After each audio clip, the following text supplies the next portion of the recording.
Allez, je devais la faire cette vidéo, ma petite vidéo de présentation.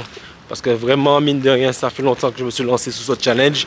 On est au jour 74 et je me suis toujours pas vraiment présenté. On me connaît pas vraiment, on sait pas d'où je viens, qu'est-ce que j'ai déjà vécu dans ma vie. Allez, là ici je vais prendre la route. J'ai pour une petite heure de route pour arriver jusqu'à Opwek. Allez, et après je sais pas qu'est-ce que ça va donner au rendu cette vidéo. Parce que là il y a du vent, j'ai pas de micro, j'ai rien du tout. Allez, yes I. Je vais finaliser cette vidéo. Donc comment dire, là je vais me poser dans le salon au calme pour vous répondre à quelques petites questions me concernant. Ce sera assez rapide, assez bref pour ce portrait chinois.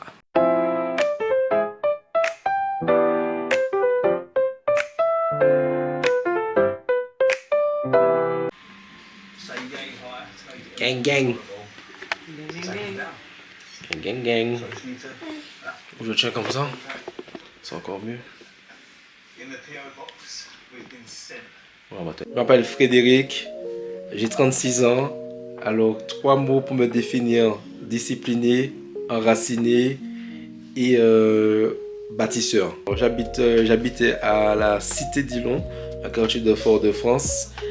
Et donc, un de mes souvenirs qui me tient le plus à cœur, je me rappelle un jour que il y avait tous mes amis, il y avait mon père, mes oncles, on jouait tous au foot au pied du bâtiment où j'habitais et c'était limite, il faisait quoi, 18h plus ou moins, c'était trop chill, c'était trop bien et c'est voilà. Alors qu'est-ce qui a fait que j'ai fait pour arriver en Belgique? C'est à une certaine époque que je voulais beaucoup de sous. À l'époque je voulais beaucoup de sous et j'ai cru qu'aller faire infirmier ça allait me rapporter des sous, j'allais devenir millionnaire comme ça. Et au final ce n'est pas le cas. Je suis revenu dans la vente dans mon domaine initial. Alors moi, sur les bancs d'école, je pourrais dire que j'étais un gamin bavard. J'aimais trop parler avec les autres. À un moment donné dans ma vie, j'étais devenu insolent, un peu le clown de la classe. Donc, quel diplôme que j'ai aujourd'hui? Bon, là, actuellement, on ne parle plus vraiment de diplôme, mais bon, ici, j'ai fait toutes mes classes dans la vente du lycée. Je sais pas, j'ai fait une filière professionnelle, donc j'ai fait BEP, bac. Après, j'utilise encore mes diplômes, mais en Belgique, ce n'est pas trop. Ça compte pas trop, mais pour être en Belgique, pour commencer l'entrepreneuriat, j'ai dû faire ma gestion de base. Donc pour être indépendant, il faut passer ça. Donc c'est un peu à nouveau, ça a été comme une mise à jour de tout ce que j'ai appris à l'école en vente, en commerce. On sent chez toi une très forte fibre commerciale. C'est venu comment? Quel a été ton premier job ou ta première vente? Alors ma première vente, comme on peut dire, on retrouve ça sous la vidéo précédente où je parlais du fameux, plutôt des fameux paquets de cigarettes que j'avais vendus 100 francs. Mais ma toute première vente, je me rappelle, c'était dans les stages de découverte en troisième année. En troisième, on dit, je dis troisième année comme si j'étais en Belgique, mais en troisième quand tu es au collège. Et donc j'avais vendu la première fois, ma toute première vente, c'était une voiture. J'étais parti d'un concessionnaire automobile, ça s'appelle Phoenix Automobile. Je ne sais plus si elle existe encore, cette entreprise. Mais voilà, tous les matins, je me rendais là-bas à vélo et c'était trop chouette. J'en ai vendu quand même quelques voitures. Et voilà, j'avais quel âge? J'avais 14 ans. Voilà. Tu as récemment pris la décision de fermer un chapitre la coiffure pour te consacrer à 100% au business. Pourquoi ce choix maintenant? Alors pourquoi je me consacre à fond maintenant dans le business? Parce que voilà, comme je disais dans la vidéo précédente, même quelques vidéos, j'ai arrêté parce que j'ai arrêté de me mentir à moi-même. Parce que la coiffure, c'était, je pense encore une fois, gagner des sous. Alors que je n'étais pas passionné, j'étais pas dans ce mood-là. Et voilà, je pourrais coiffer encore, mais je pourrais coiffer, mais en tant que...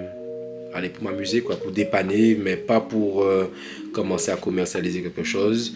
Et maintenant, c'est à fond le business. Et à fond maintenant, vivant. En dehors du boulot, quelles sont tes véritables passions? Qu'est-ce que tu fais vibrer ou te détendre? Alors, en dehors du boulot, moi, j'aime bien faire du sport. J'adore le monde du fitness. J'adore, je dirais pas le coaching. J'ai essayé, mais voilà, encore une fois, j'aime bien partager sur les réseaux sociaux mon évolution sportive. D'ailleurs, après ce challenge, je pense que je partirai bientôt sur le côté montrer ma vie sur le sport. Mais c'est le sport, la nutrition, voilà. Mais la nutrition, je dirais à moitié.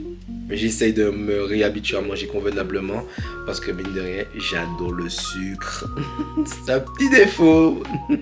Mais j'adore le sport. Le sport, c'est mon dada. Le sucre et le sport, quoi. Voilà, c'est le sport, j'adore. Le sport et tu manges du sucre en même temps. Ah. Je regarde, on va entendre ta voix. D'où te vient cette discipline de faire au quotidien? Alors, la discipline de faire que j'ai, c'est parce qu'en fait, elle a commencé à l'époque où Noam était en conception de le ventre de sa mère, où je me suis dit que je ne pourrais pas avoir un enfant et grandir, qu'il grandisse et que je sois un peu fatigué à rentrer du boulot, ne pas savoir m'en occuper, ne pas savoir courir avec lui, partager des activités sportives avec lui. Donc c'est pour ça que je me suis dit, je veux vraiment rentrer dans cette discipline. Et ça a commencé vraiment en 2019 que j'ai commencé à tester, à vouloir m'amuser, à faire du sport, à revenir un peu... allez, comment dire ça, je trouve pas mes mots, mais vous avez compris un petit peu. Mais je pourrais dire que quand j'aurai 40 ans, peut-être 50 ans, j'espère tenir la forme. Et c'est là d'où vient la discipline, d'avoir vraiment sur le côté sportif, je parle. Si tu devais citer un livre, une méthode ou une personne qui a radicalement changé ta façon de voir la vie, ce serait quoi? Ouh, grosse question. Ça, c'est une grosse question parce qu'en fait, là, je vois le Miracle Morning. Je vois Voler comme un artiste. Je vois le livre Les 48 lois du pouvoir. Je vois aussi maintenant, comme personne physique, je vois Caroline. Elle a changé ma vie. Elle a changé ma perception du business. Un switch frontal, attends. La dernière des dernières questions de cette partie. D'accord. Quelle est ta plus grande fierté aujourd'hui et où est-ce que on se donne rendez-vous dans 5 ans? Alors ma plus grande fierté aujourd'hui, j'ai envie de dire que je suis fier de moi parce qu'on est au jour 74 sous la vidéo. Mais comment dire, j'ai tenu le coup jusqu'à maintenant. Je tiens l'objectif, je fais une vidéo par jour.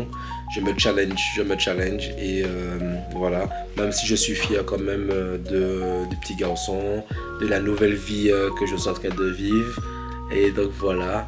Et là, le rendez-vous dans 5 ans, j'ai envie de dire... là, c'est une grosse question. Je pense qu'on ne serait pas dans cet environnement-là. Je pense qu'on serait dans un tout nouveau environnement. Peut-être sous les cocotiers. Mais en tout cas, je sais que je ne serais pas... je ne serais peut-être pas là en train de redocumenter un challenge de 90 jours pour changer de rythme, pour changer de vie. J'espère que... je serai où? Je pense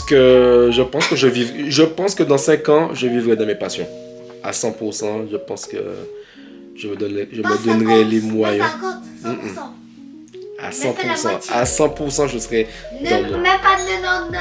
Non, même pas 99, je serai à 100%, j'aurai changé de vie, je vivrai de mes passions, je vivrai de tout. Tu vivrais encore un moment. Donc voilà, ça c'est vraiment... Allez, donc c'est tout. Maintenant, on va finir cette vidéo. Et donc on va se donner rendez-vous demain à 18h comme d'habitude.